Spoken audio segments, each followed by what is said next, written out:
can be informed of the presentation from tonight. Thanks everybody for joining us. My name is Mike King. I'm the director for Louisville Metro's Office of Advanced Planning and Sustainability.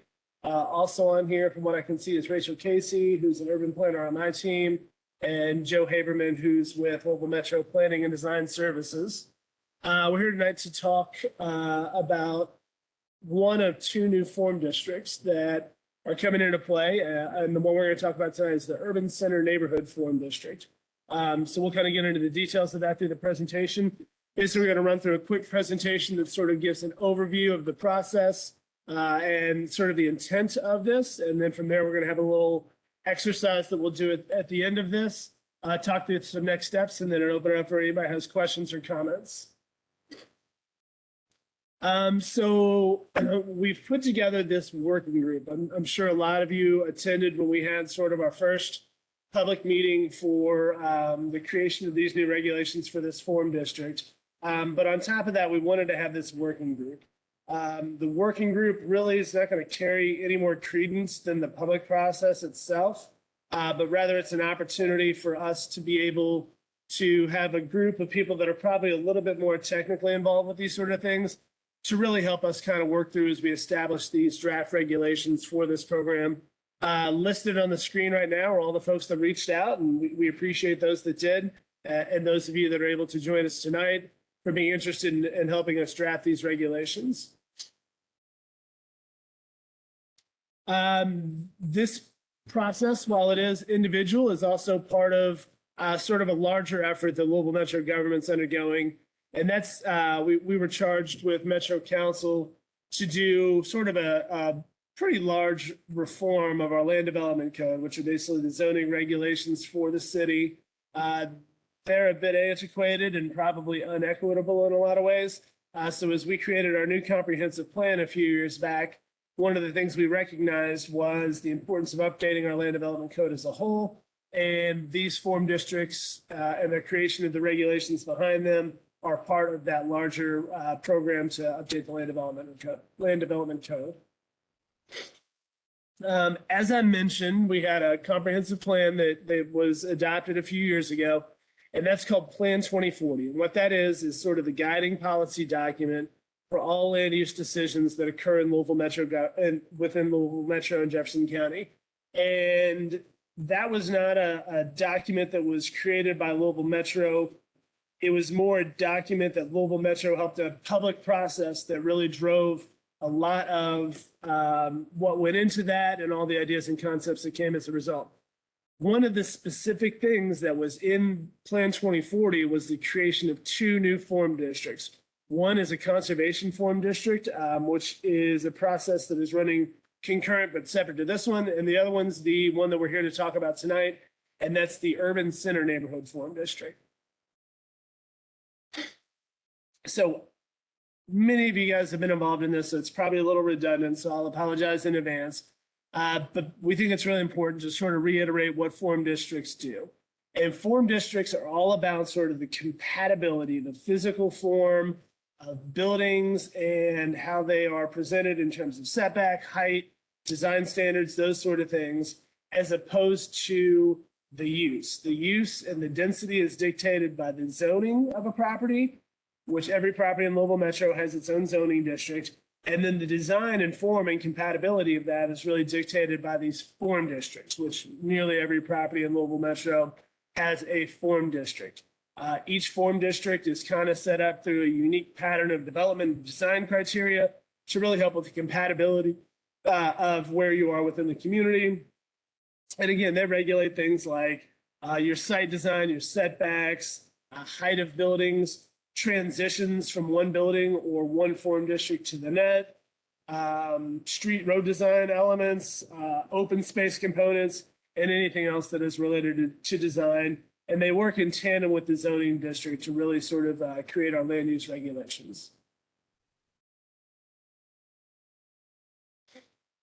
So the one we are talking about specifically tonight is the Urban Center Neighborhood Form District, which is a really long title. And if we want to change it, you guys let us know and we can try and figure something out. But this is the name that was sort of devised based on the context of where it makes the most sense for this form district to eventually be placed. The process you all are helping us out with tonight is just part of the establishment of the regulations. It will not set the geographic boundary through any of this. So at the end of this, if these new regulations are adopted ultimately by Metro Council, it's just the regulatory side of it. It's not the actual geographic placement of those. That'll be a process that happens separate from that. But as we create these form district regulations, it's really critical that we follow the language that was put out in the comprehensive plan, because that is the exact framework and context that we have to follow as we do this. So I'll kind of read through these since they're a little bit more specific, but it's really just 4 kind of big bullet points. And that's to serve as a transition from downtown to the surrounding neighborhoods, commercial corridors. And we can get into that a little bit more here in just a moment. But basically, we have our downtown form district, which is the tallest possible buildings and the most density and a design that sort of fits that. And then it jumps almost immediately a lot of times into traditional neighborhood form district or some other traditional form districts. There's not really that in between. It serves as this transition. And the idea is to create higher intensity of uses or higher density mixed use buildings that accommodate retail, offices, row houses, and apartments. They're built on sort of a tight network of streets with wide sidewalks, street trees, and buildings that are set close to the sidewalks. And it's really about prioritizing and emphasizing sort of people experiences, whether that be through pedestrian, cyclists, or transit, as opposed to some of our more auto-centric uses as you get further out into the suburban parts of the community. So we've shown this slide before, but just want to kind of reiterate of where we are in this process. So again, there are 2 new form districts that are being created. There's Urban Center Neighborhood, and then there is the Conservation Form District as well. Both of those processes started at the same time. They are running concurrently, but it's not to say that we're going to ensure that they both move through the process at the same time. We want to be reflective of what's needed with each of those. And so as a result, we want to make sure that if one needs to go a little bit faster or a little bit slower than the other, we're able to do that. Again, these new form districts will not create the geographic boundaries for these. I apologize. Give me a second. I'll let my dog out.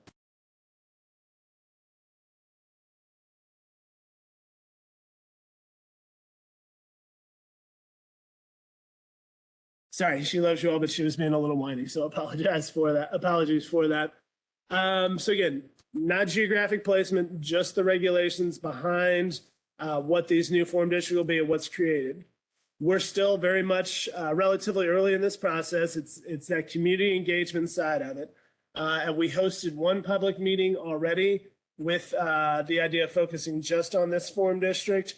This is the working group, which we're hoping we can get a little bit more technical, a little bit more detail to start to get feedback from folks about what makes the most sense to be in these regulations.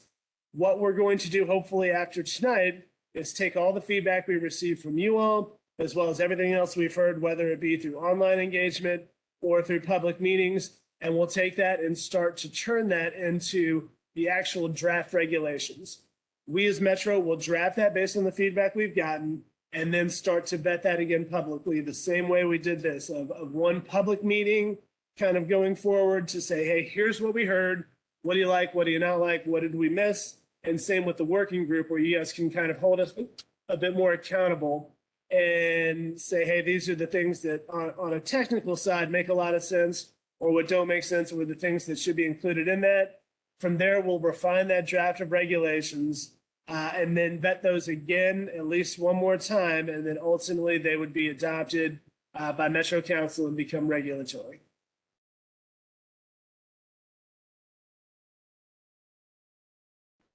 So these are just some of the results of that public meeting that we did back in July. We did this over at the main branch of the library downtown. We had some boards and some questions, some people to facilitate some conversations there.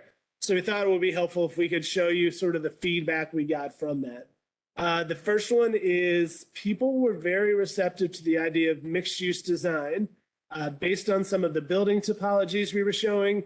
Folks kind of like the idea of like 5 to 8 stories, so not nearly as dense as downtown, but a little bit more dense than what's on some of our fringe neighborhoods there. Varied facades and architectural components.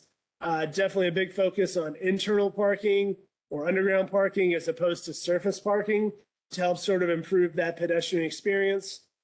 Mixed use transitions. So that's the idea of providing buffers or screenings or similar facade treatments as development comes in so that transitions better into some of the existing neighborhoods that are in there.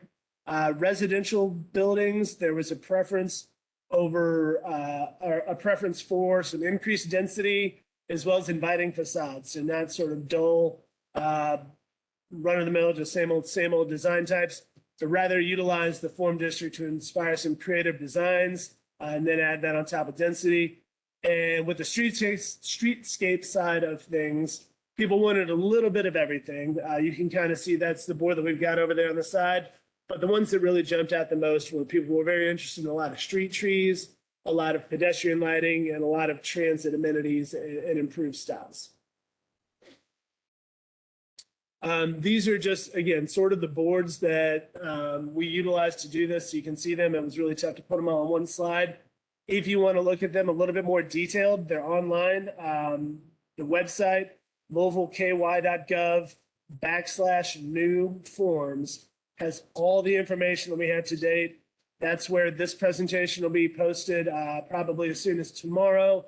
And in addition, we'll have the online engagement exercise we're going to do with you will then be made available to the public. So anyone and everyone can take that themselves tomorrow. So again, it's louisvilleky.gov/new forms.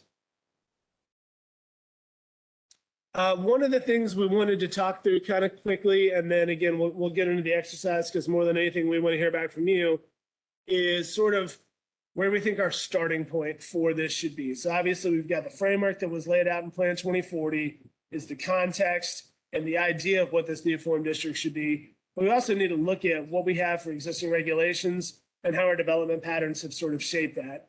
And the one that we felt made the most sense is one that's very prevalent in these areas right on the edge of downtown. And that's what's called the traditional marketplace corridor.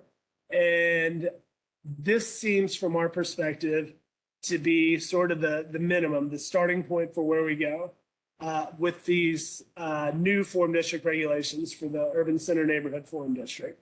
Couple characteristics of traditional marketplace corridor. There's no minimum lot size, depth, or width, so it allows flexibility based on the lots that are there. There's no minimum on the setback. It does have a maximum setback of up to 15 feet. There's no side yard setbacks. There's no minimum for building heights, but there's a maximum of about 4 stories. So that's a lot of the form district that you would see, for example, in like a Nulu or on Broadway in some instances. That's sort of the built environment based on those regulations, just to put a little bit of a place with that. Within that, there's a difference for mixed use, which is what I just kind of discussed in residential. With residential, it just falls to our default traditional neighborhoods form district. And that one requires some things that are probably a little bit challenging with some of the things we'll talk about tonight. But that's things like required private yard spaces, larger setbacks, less of an influence on parking standards and those sort of things. So the way it's set up right now with this form district is if you're doing a solely residential development, it really starts to fall on a different sort of pattern than what we see with the traditional marketplace corridor. And we'd like to find a way to merge those together. Again, traditional marketplace corridor does do a good job of the things we've heard of parking not being in front of a structure. It must be present on an alley or someplace else back behind the buildings. So that's something that we can build off of with this process.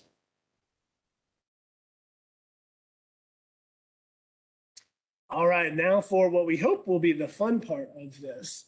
So this is an online engagement tool that we've been using for a little while now called Mentimeter. So if you guys could, either you can do it from your phone, there's an app on there, or you just want to use the internet browser on your phone, or you can just open up a separate tab through your internet browser on your computer and go to menti.com, MENTI.com.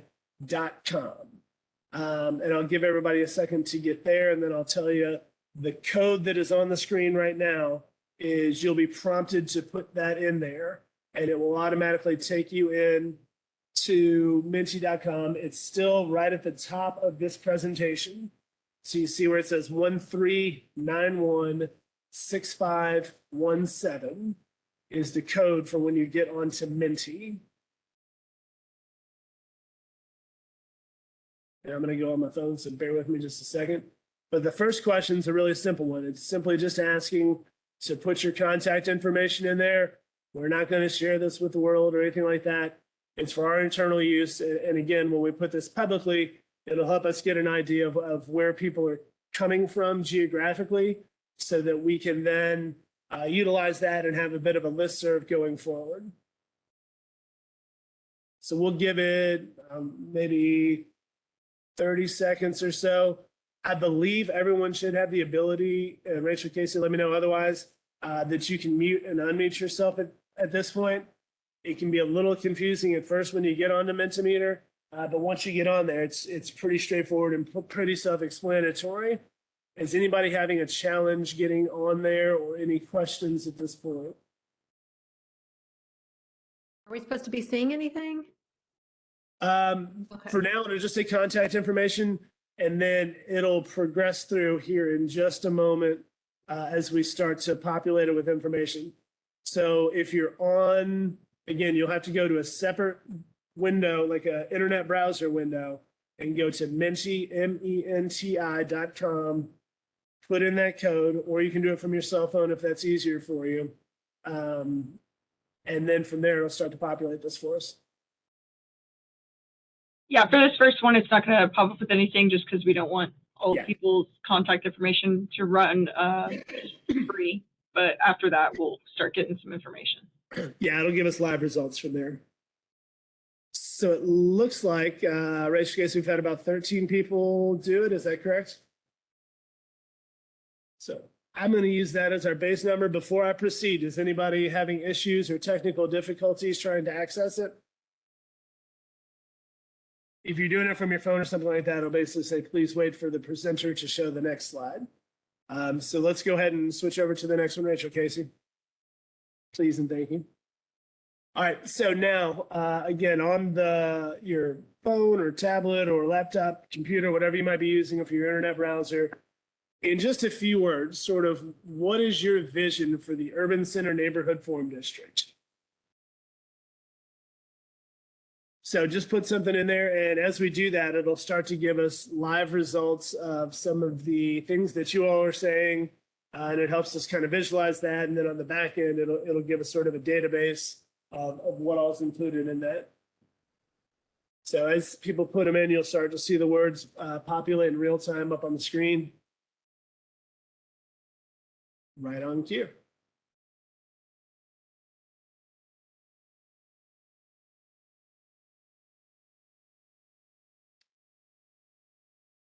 And I will say, while you're doing this, all of this as we do it live is 100% anonymous.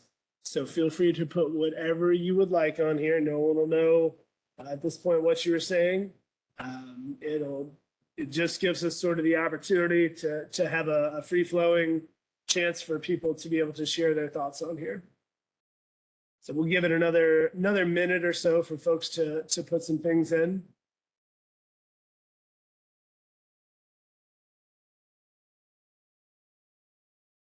You guys have a lot of good words for this.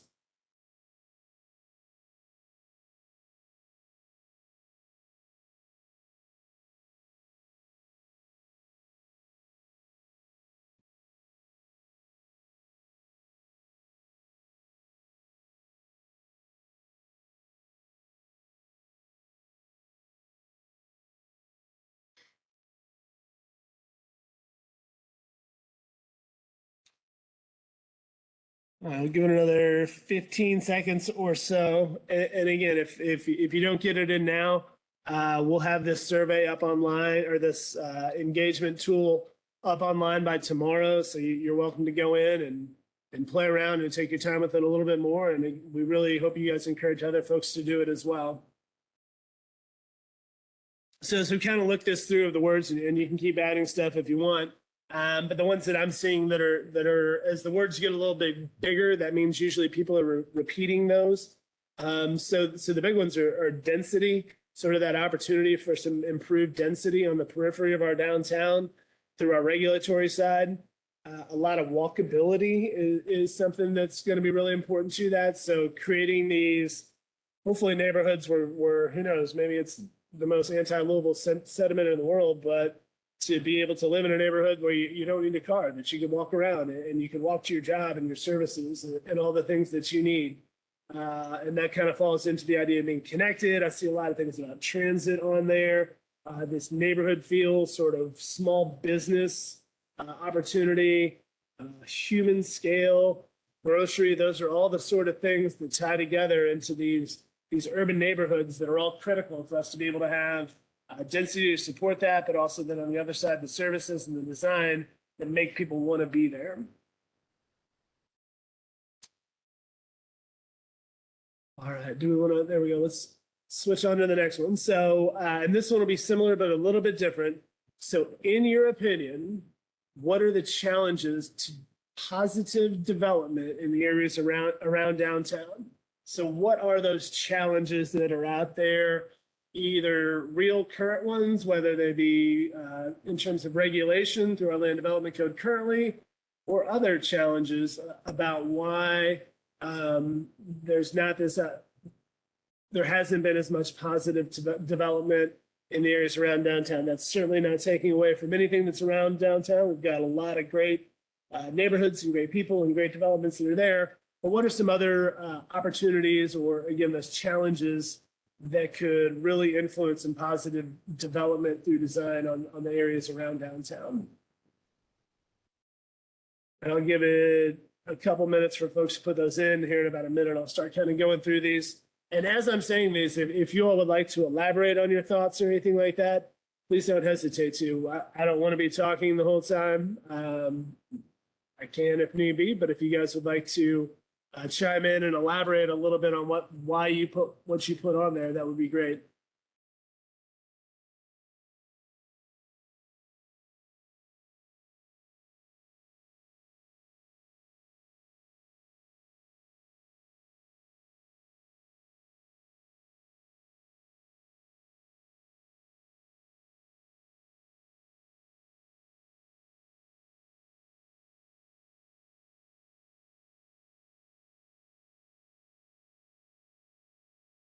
All right, so the screen's filling up pretty good now. I'll start kind of going through some of these. So one of those, and I think this is 100% a lot of the reason this new form district idea came out, is there's not any incentives to do it downtown. So we make it very easy to develop in our subdivisions and in our suburban parts of the community, but sometimes it's more challenging to do it downtown, and there's not any incentives to encourage people to do that. So maybe this new form district could improve those opportunities to make it easier to do developments in these kind of areas.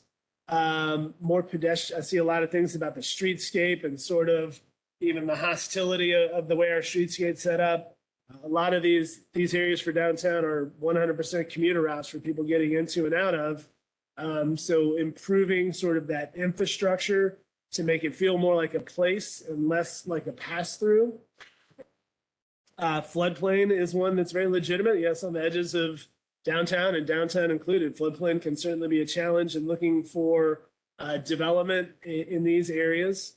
A lack of amenities. So again, hopefully as we go through these regulations, we can look at ways to simplify and promote those opportunities for mixed use development so people have the services or the needs or the entertainment components that they want, and it becomes an enticing and attractive places to live.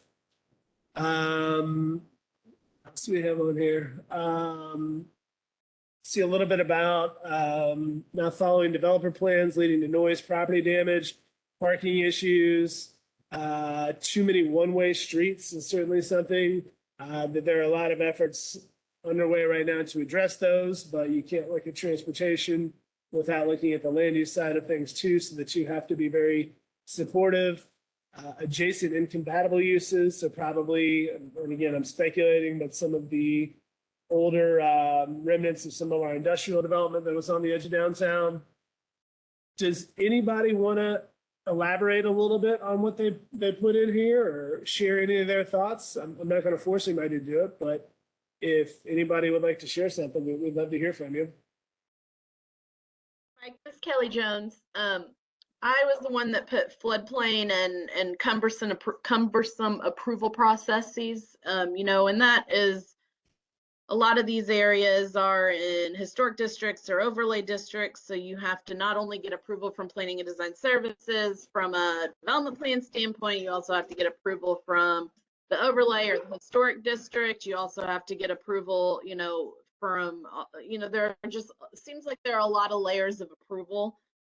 So I think that it takes a certain type of developer, a certain type of mindset to even want to tackle those problems. So I'm not saying they're all bad. I'm just saying I wish there was a way to streamline it a little bit better, maybe combine them a little bit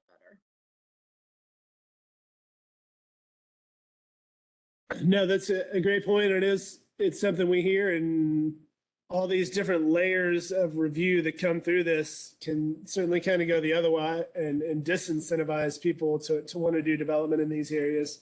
So I think that's an important point, because I think the more we can simplify these potential form district regulations, the more of an incentive it is for folks to be able to do it if they can come in and it's not as cumbersome of a review process. That as I'm sure a lot of developers and property owners know, that's a lot of the cost. A lot of times is that upfront and getting everything through, and the time that it takes to do that. So the more we can simplify that, the better. Anybody else want to elaborate on anything they're having? Hey, Mike, this is Rebecca Fleischaker. Just the incentives one, I think it goes without saying that it is, there are more hurdles you have to jump over to redevelop or develop in an already existing infrastructure neighborhood. And I think incentives are really important to make it kind of neutralize the cost of it with a greenfield development. And we really want to push the density and urban development. We have to be able to provide some incentive to go with it. Yep, 100%. Yeah, anything that we can do. Obviously, the form district regulations aren't going to be the catch-all to make everything like, oh, this is perfect. Now we can just completely promote this sort of new component of development style and really get a lot of focus in these areas. But it is one of the tools. So there will have to be a multifaceted approach on this, but I think this could be a very powerful tool to help with some of those things. So thanks for sharing that, Rebecca. And Yolanda, I see Rachel Casey just responded in the chat with the link to the online exercise as well as the code. That'll also, on each one of these slides, it's at the very top of each slide where it says go to www.minty.com and use the code. So if you ever run astray in our process here, that's the best way to get back into it. Anybody else have anything they would like to share with this one? Oh, looks like we moved on. So before we go, does anybody else want to elaborate on anything they might have put in there, or we can move on to this next question? All right. Well, so next question. In your opinion, which of these items would help incentivize positive development in the areas around downtown? So these you're going to kind of go and rank them. These are ideas that are based on that language that's in the comp plan, which is sort of the guiding idea for what all should go in this. Kind of rank these. First being what you think is the best in terms of incentivizing positive development, all the way down to the last. Just because it's last doesn't mean it's not important necessarily, but it's helpful for us to be able to see you all sort of prioritize these as you go. So as we do this, you'll see the list kind of goes up and down of as people continue to vote. Michael, this is Lisa. Can you define greater flexibility of uses? Yeah, 100%. So kind of what I was talking about a little bit earlier, With the form districts that we have right now, you have different design standards for residential versus mixed use. And as a result, it becomes difficult if I wanted to do some sort of residential development. It's a whole different set of standards than it is if I wanted to do a mixed use development. So by allowing through design this greater flexibility of uses where a lot of times, especially in urban neighborhoods, a lot of other cities and other places, and even in Louisville, a lot of times what's the most important is the feel and sort of the compatibility of a building more so than what the use might be in there. So through good design practices, we could probably allow a greater flexibility of uses. Does that make sense, Lisa? Yeah, yes. Okay, great.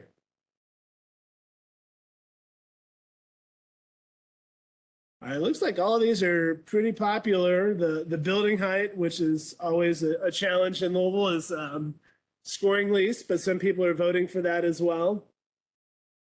But it looks like as we go through these, the elimination of parking minimums is really important. It's expensive to build parking, and if we require that parking be built, that becomes an added cost.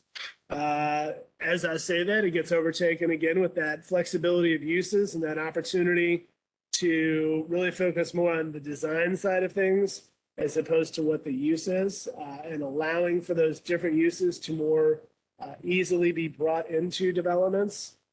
But then, I mean, the others are right there as well with the increase of maximum density. So allowing more density in these areas, streamlining the development review process to simplify it and say, hey, here are the rules and the regulations that everyone sort of agrees is the right approach here. So how can we make it easy for people to utilize that? And again, the building height, it looks like there's a few votes for that one, but that one's the lowest. But it's always interesting there are creative ways to get more density, but sometimes adding a little bit of height is the best way to most easily achieve some more density. Does anybody want to elaborate on their thoughts on this or add anything kind of from their perspective of why they may have voted the way they did?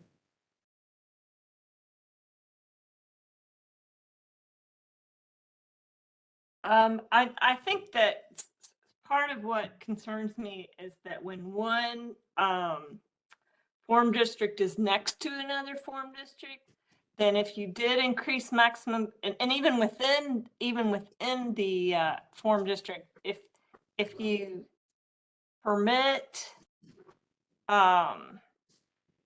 if the building height maximum is really high and you're like next to my house, then it's more impactful than if it was gradated somehow.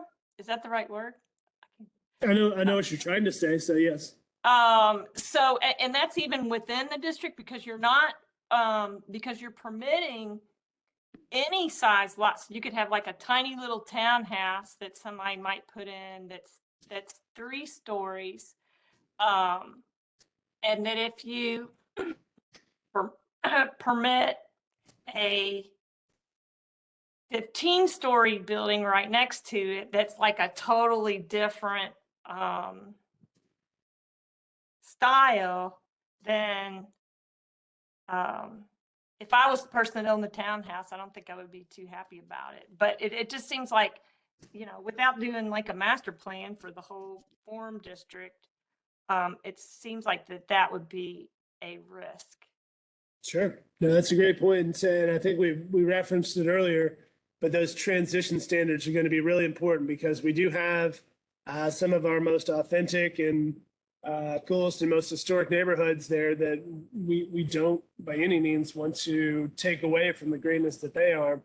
So those transition standards, because again, right now you've got downtown and then it jumps into traditional neighborhood or traditional marketplace corridor in a lot of these instances, with that even being the default to traditional neighborhood.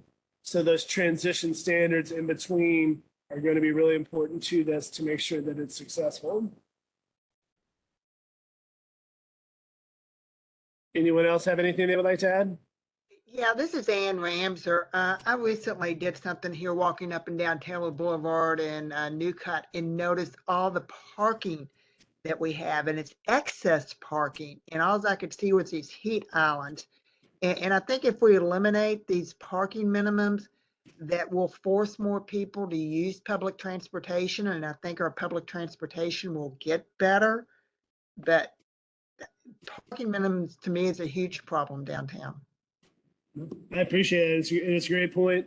And it is one of those, like, just because you eliminate the requirement for parking doesn't necessarily preclude somebody from including parking in their development. But to get the regulatory side sort of out of the way and say, hey, we insist that you have parking despite the countless goals we as a city and as a community have in improving our health and improving our mobility options, to require parking is kind of contradictory to that. So it's a really good point. Thanks for sharing that, Ann. I'd like to see, Good. this is Ann Ramser again. We could also lower the maximum minimum parking also. Sure. Because I'm looking at that and I think it's probably excessive. No, that's a great point. Yeah, that's something we could certainly look at in here. Make it a little more difficult for people to build very large parking. All right, so now we're gonna get a little bit more technical on some of these. These are gonna be a little more specific. So the idea of a front yard setback. So basically, how far is a building setback from the front property line? Not from the street, not from the sidewalk, but from the property line itself. So the maximum front yard setback for traditional marketplace corridor, which is the one that we referenced earlier, is 15 feet. What do you think the maximum for the urban center neighborhood form district should be? And we've just given you three options. There may be some ambiguity in between these, but this is going to help us get a little bit of an idea of if people feel like the buildings should, no matter what, be as close to the street as possible, or should there be a little bit of wiggle room, and how much wiggle room should there be? I have a question about that. Sure. This is Lisa again. Given that that the area around Phoenix Hill neighborhood, for instance, which is closest to me, could be this district. If you do have a home, if it was infill, see, I would say 0. But if you do have a home with what we would call a postage stamp yard Mhm. of, I think they're 10 feet, then I think if it just needs to be congruent with what's around it. Like there need to be zones within the district, it seems like. No, that's a really good point. And that's something we could certainly write into this is, again, this is all about compatibility while increasing some opportunity. So the idea of infill standards also applying to this is they do oftentimes in most developments now, making sure that we have those infill standards accounted for as well, so that if there are some houses that are in one of these historic neighborhoods that are there and have been there for a long time, it doesn't completely get offset by new development that's required to be in a different setback than what we currently have.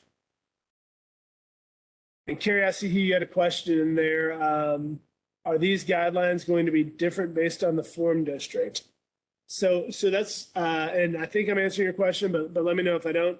This is the process for us creating what those regulations are going to be in this form district. It maybe there will probably be a lot of similarities to some of the existing form districts, but there will certainly be some differences as well. If we're going to make a new form district, we probably need to do some changes. And that's what was suggested through the comp plan process. So there will be some difference based on this new form district compared to existing. Does that answer your question, Carrie? Well, kind of. I get kind of. Sort of, kind of. So I know you're not going over geographical locations, but Right. we do have. I mean, right now I'm from Butchertown, so My question, I guess, is that when we were talking about rank ordering the things in that last slide was if there's a lot of people from all around talking about taking away parking minimums, but it also that's going to impact people who already have congested parking in that corridor that bridges over into Butchertown. Sure. There's a lot of places that don't have parking other than street parking. They don't have garages or alleyway access at all. And I think that if you're a new development, that needs to be something that's taken into consideration in your plan, that you should have to provide enough parking for the occupancy that you expect so that it doesn't congest already congested areas. Sure. No, it's a great point, and I know through a lot of work that we've done in Butchertown that's certainly a point of contention. I doubt this form district will extend out that far, but I know that's been a point of contention in the Highlands for a long time. As new development comes in, where are people going to park? And inevitably, they end up parking on residential streets, and people get concerned about that. So it is that delicate balance of making sure that we don't set something up that causes influxes of people taking on-street parking spaces and sort of pushing out a lot of the residential parking that's there now. So certainly something to take into consideration as we do these. So I appreciate you sharing that. Thanks. Michael, on the front setback, are you gonna prohibit residential at the sidewalk or in this form district? No, not at all. So, well, and again, it's all going to come down to sort of what we hear through the process, as well as what's feasible and what some best practices are. But this one is the maximum. So this is the farthest you could be set back from the street. It doesn't preclude the opposite side, which is the minimum, where you could bring it all the way up to the street. Does that answer your question? Yeah. I mean, I just feel like if somebody's going to put residential on the ground floor, it needs to have some kind of setback. Okay. You know, can't be just right on the sidewalk. There needs to be a barrier. The other Okay. thing that I would think about is if you're asking people to set their building or most of their building right on the sidewalk, you may give them a percentage that says, 20% of your entire block can be something else. And that would give them a little bit of variety in that experience for the pedestrian. Sure. When you say something else, what do you mean? Like a little courtyard space for a restaurant, just a relief from an entire solid street wall that could potentially be an entire block long. So it would just give a little bit of breathing room in the streetscape. Okay. Yeah, so that makes a lot of sense. It's sort of breaking it up so you don't have like a universal kind of block wall or setback wall for the whole property. It provides a little bit of depth and some new opportunities through design. Does that sound like what you're saying? Yeah. Perfect. Or even if you could a pocket park or a patio could be something that meets the setback, you know what I mean? Rather than being a void in that setback. I think this would be the perfect type of neighborhood where you would want to write in something like that, where, if you did a pocket park, that wouldn't mean you weren't meeting your setback requirements. Yep. I think we could absolutely look at that. All right, in the interest of time, I will keep us moving on here. So this one's always fun whenever you talk about building heights in Louisville. So the maximum building height for traditional marketplace, which again is that one we're kind of using as our base standard, the maximum is 4 stories or roughly 50 feet. What should the maximum be for the urban center neighborhood? 6 stories, which is, and again, these are kind of height distances that we've just put on there. So, but when you think of it, 6 stories, 8 stories, or should there be no maximum? And again, these are just 3 options that we put out there. If you would like to elaborate and say, hey, maybe this makes more sense, whatever that might be, but we'd love to hear from you. So again, the maximum height for these sort of buildings.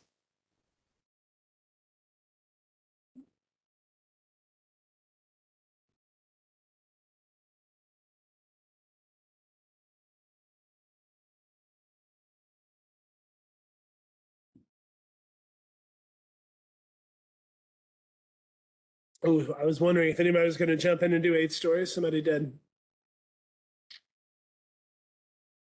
All right, so it looks like for the most part, out of the options we've put up here, 6 stories seems to be the most palpable, with about half as many people saying, "Hey, go as tall as you want," but keeping in mind all these other ideas that are coming out with transition standards and so on and so forth, and creating things that are not completely monotonous and provide some breakup through the design. And then one person has out there the 8 stories as sort of that specific maximum height, which is about double of what we have now. Anybody want to elaborate on their reasoning for their choice? I would have picked 7 if you had it. All right. Noted for next time. Is there a reason 7? Just because you like odd numbers better? Just a little taller than 6. I think 8 might be tall, but I would like to see some. I mean, there's a lot of tall apartment buildings in like Old Louisville that I think are definitely appropriate. But I like a compromise, which is why I said 7, and just to be difficult. Cool. And this is in no relation to anything we're saying, but I thought it was an interesting fact today that every odd number has the letter E in it, which was just something weird that I learned today, so I wanted to share. I will say that we've done some building height studies when we've tried to do, taller buildings in sub downtown areas, and that realm between 6, 7, 8, it's not really that noticeable in a difference. I had to start counting stories once I got above 4 stories to make sure I was counting them right. It wasn't real obvious how many they were until I looked a little closer. No, that's great to know, and those are the sort of technical things. And I would encourage you guys too, as you're out and about, whether it be in Louisville or if you're traveling someplace, kind of take a look at some of these neighborhoods or areas in other cities that have similar design patterns of sort of what we're talking about here, and maybe count how many stories that there are, how far it's set back from the street and those sort of things. And please relay your thoughts on those back to us through this process. I think the 75 feet follows along. I mean, of course, we've talked about this a million times in Butchertown, but I mean, currently I'm looking at a huge structure in the backyard that's built to like an 8-foot waiver to the property line, and it does eclipse the backyard. And there are, I think it's really important to know what kind of development's building that high, so that you have a chance to look at plans where you're going to have 50 people looking down on neighbors that in residents are well informed that they're not going to be able to, have the freedom of their private spaces with that kind of height. Sure. Yeah, and that's great to hear, and I appreciate you sharing that. And also, I mean, it's that, once again, not to sound redundant, but that transition component that's so important that maybe as you get closer to these transition areas, you have to kind of gradually scale development down as it gets a little closer, so it's an even more seamless transition. So, thanks for sharing that one. Yeah, I think that's the most important thing. Is just being more careful about, even with councils, just looking at the plans and really taking that into consideration, how that's going to affect people that are right next to it or, in proximity. Yep, that's great. All right, we'll keep going to kind of keep us on pace here and allow some time for conversation at the end as well. So again, when we talked about before, especially with residential style development, there's no minimum. You can do 1 story for that. So in these areas where we're talking about trying to promote a little bit more density, and this is just a yes or no question, do you think there should be a minimum height for urban center neighborhood? For example, not necessarily to say this is what it is, but to say it has to be at least 2 stories. Maybe it's a different number or not, but do you feel like there should be a excuse me, a minimum height? Okay, I have a yes, but. Lay it on me. I think that it shouldn't necessarily be limited to 2 stories. You could have a 1-story building that maybe needs a higher ceiling height that would only be 1 story, but it'd be the height of a 2-story building. You know what I mean? Okay. Yeah. So if you have like a CrossFit place in there, some kind of studio space where you need higher headroom, I think that should be allowed. So yeah, and that's a great point that the design and sort of the feel and how it looks and interacts is probably more important than saying, hey, this has to be this number of stories. That other side of it of contributing to sort of this idea makes more sense. I like the idea of having the multiple stories for like a residential use because you can increase the density in areas where it should be increased, in my opinion. But yeah, for other types of uses, that's where the flexibility comes in. Cool. Love it. Thank you for sharing it. I think there's already a 2-story minimum height in Nulu. And I would encourage you to kind of hold tight to that and maybe even make it 3 or 4. Okay. No, that's good to know. And Joe Haberman's on here. He's our resident or one of our resident Nulu experts. Joe, is that a result of the overlay or is that form district based? I'm guessing it might be form district based, but I could be wrong. Mix of both. The overlay encourages greater height, not necessarily 1-story buildings. So Jeff's probably keen in on that. But a lot of the form districts, at least the TMC, doesn't have the minimum height, but allows the greater heights and more people gravitate towards that. But I don't think there's a minimum height for TMC or TN. Cool, thanks. Well, it appears to be unanimous based on what everybody's saying here, but I think that number is probably, and again, to Kelly's point, the design of it's important. So I think everybody's sort of in agreement that it makes sense to have that at least feel of a little bit more density. So as we go through this, we'll work through the more specifics in sort of our next round of engagement with you also. Thanks everyone for sharing that one. All right, and again, sort of technical questions, but should residential lots and structures in the urban center neighborhood follow the same standards as traditional neighborhood? And so when we asked that, if you'll remember before when I was discussing how traditional marketplace corridor with residential development falls back on traditional neighborhood standards.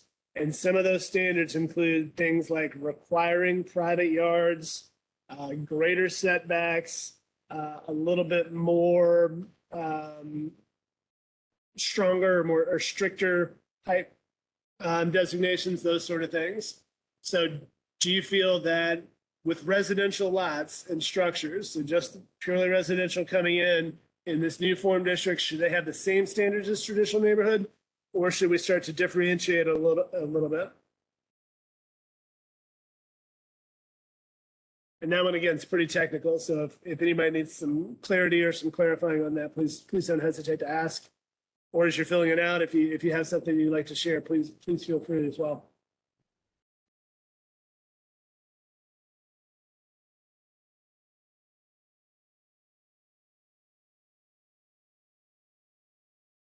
All right, well, 12 out of our 13 voters have all kind of, oh, there's 13 out of 13. I just had to cue it a little bit.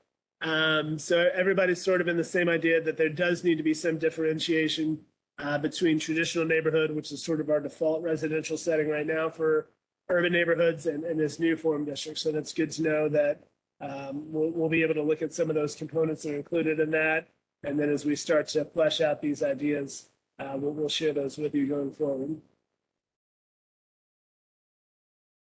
All right, and then this one's sort of, again, one of those more open-ended questions, but and it's a little maybe difficult to put into words, but we appreciate you trying. How can land use and development help prioritize pedestrians, bicyclists, and transit users? So if you'll recall, when this form district was laid out in the comp plan, that was one of the specific things that it said in there is development that prioritizes pedestrians, bicyclists, and transit users. So it becomes more of a sort of a people place and less of an auto-centric place. So how can land use and development help prioritize those types of mobility uses.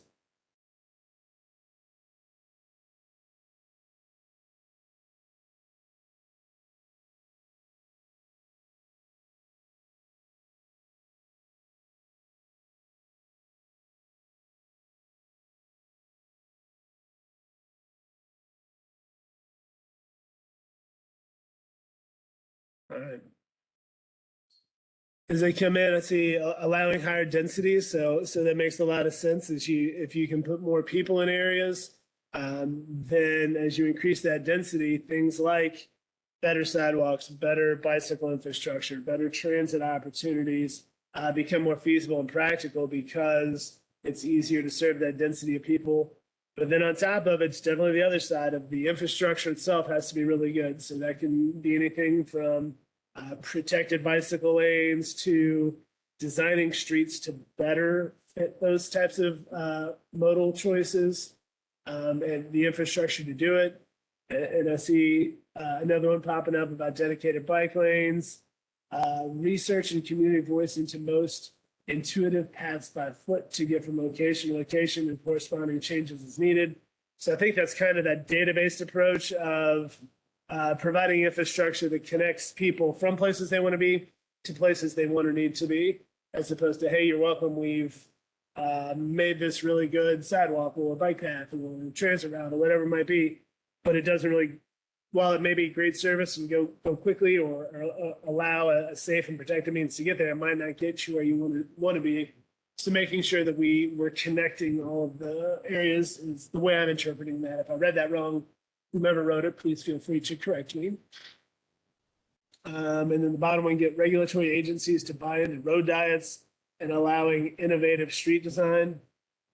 Very specific, and I think, again, it's all about sort of slowing cars down because cars are going to be inevitable, that they're going to be in a lot of parts of our community, but deprioritizing that here and doing that through the design component and making sure that as Metro government, we have all everybody's on the same page with those sort of innovative designs and new approaches to it. Anybody have anything they would like to elaborate on with this one?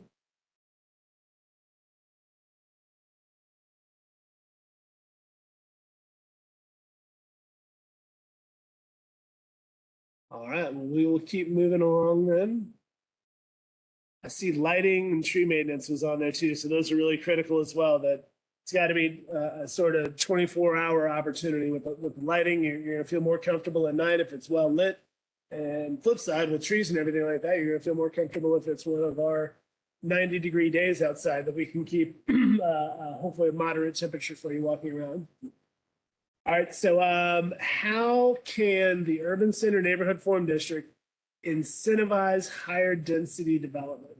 So again, not so much the regulatory side, but how can the regulations help incentivize that? And again, this is a little bit detailed and probably a little more maybe critical and technical thinking on this, but any input you guys could have, it kind of goes back to our other question earlier of, is it the regulations that is inhibiting or not encouraging or just not facilitating as much of this type of development in these sort of areas?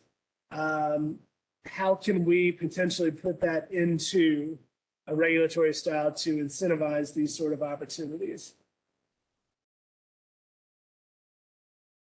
So, yep, that's a great one that whomever put in there first is sort of an increase in density if the upper floors are residential. So this mixed use idea that if your bottom level is commercial, but you want to go residential above that, allows for some opportunities to be a little bit taller, getting rid of parking requirements, community benefit agreements. That's one that hasn't been on here yet. Might be a little challenging to write into form districts, but it could be something as well to where you write it in of like, hey, as you develop in this area within these regulations, you are required to have X amount of open space that's public facing or those sort of things. Representation with this in-group of young adults and having policies with clear youth input. It's great. We would love some youth input. If you guys know any young adults, not to preclude anyone, I don't know how old anyone is on here today, but I do know a few of you.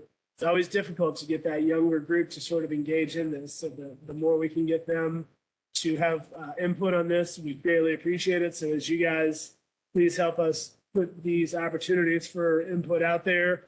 If you know some young people who would be interested in these sort of things, please help us with that. We'll certainly push it through some of our channels as well, but we'd love your all's assistance. Community amenities, that kind of goes back to the community benefits agreement for community support. Encourage lots of smaller mixed-use developments, make an interesting place where people want to be. So lots of smaller mixed-use developments as opposed to a few very large sort of developments is what I'm hearing on that one. I'm gonna give this one another 30 seconds or so. I know this is probably our most difficult question of the questions. Anybody want to elaborate or have any comments on this while we see if anybody else has anything to add?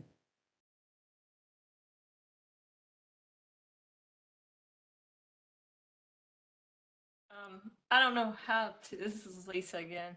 I don't know how to type this, but if the planning department could provide assistance to maybe younger and smaller developers, I think that would encourage smaller mixed use. I think a lot of like beginner developments that they don't have a lot of resources, and so then it falls into the hands of people that are not even from Louisville. And I think it's important if you're from Louisville that you're more likely to, if you don't understand, but you're more likely to become more understanding of where you're going to locate your development. But I think that I know that planning and design has done it before. They did it for us with the Girl Scouts when they were going to put in just a box building. There's a big skill set there, and it would be nice if there was some sort of outreach that it would be free or low cost to some people. Sure. to So become- maybe some public education kind of side of, hey, these are some new opportunities we have here for people that are prospectively getting into development or whatever it might be. But then the other side too is probably an economic development side of promoting some of that job creation of this sort of development related jobs too. Yeah.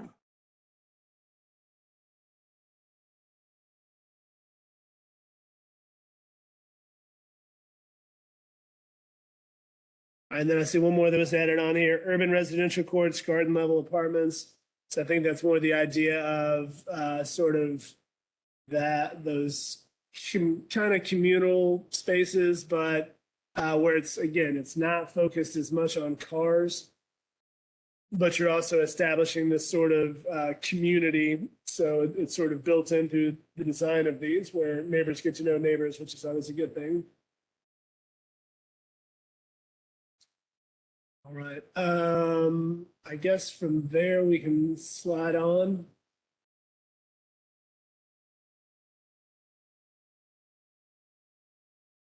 All right, and that's what I thought. That was the last of our slides. So we really appreciate you guys doing that exercise. I know it seems that some of the questions are probably coming off in some ways, and this is probably the wrong adjective, but I'll say leading a little bit. And we are kind of limiting some of the potential responses on there. But this first phase of this, where we're doing this community engagement, is absolutely going to be the most challenging and difficult and sort of messiest of this. So we're trying to get as specific of information as we can from folks, and really appreciate you all's participation in this, so that we can have something digestible that we can then work with our planning and design staff to kind of put pen to paper and start developing these draft regulations. Before I go into kind of next steps, is there anything anyone would like to discuss, add, anything like that we may have omitted from that, or that they would just like to share in general? And don't feel obligated, but I want you to feel like you can speak up if you would like to.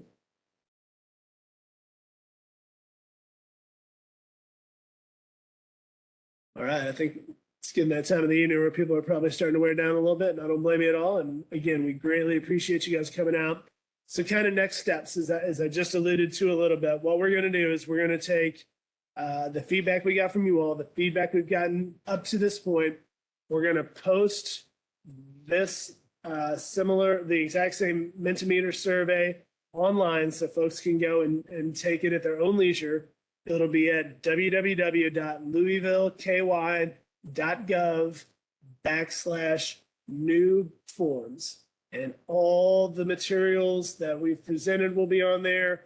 This presentation from tonight will be on there. Through the live recording that we did. And then all these other opportunities for engagement. If you feel like you would like us to come out and speak to a specific group, we are happy to do that.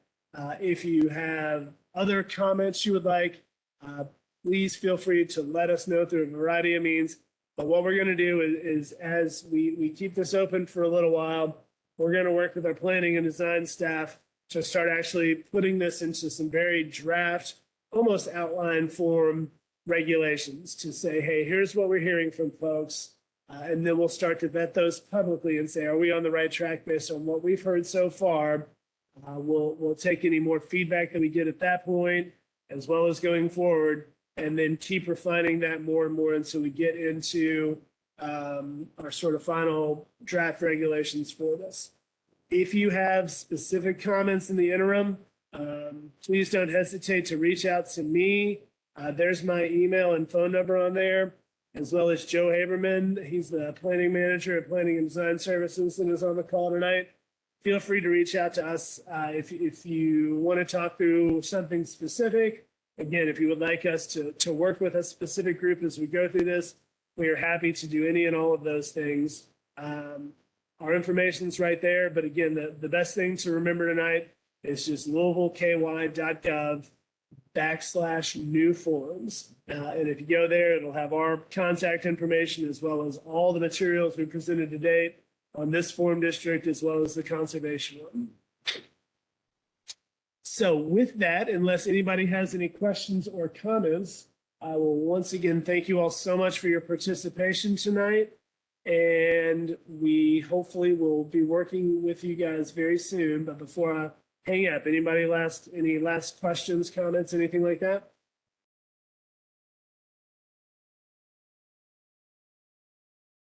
All right. Well, did I hear something?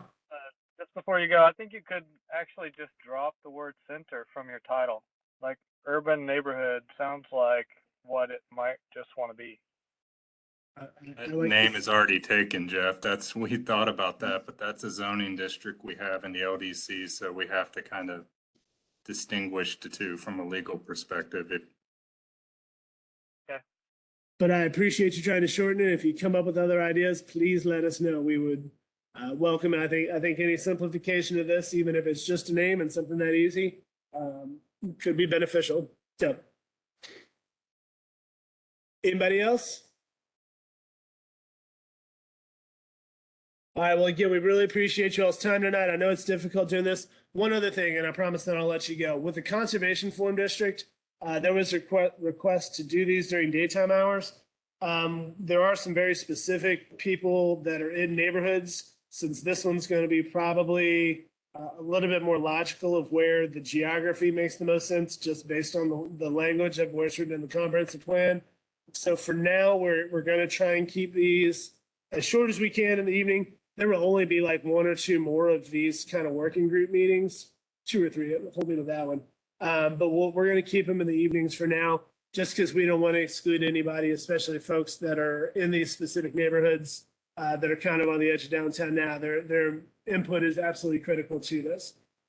So unless we hear otherwise, we're going to kind of keep it on this format.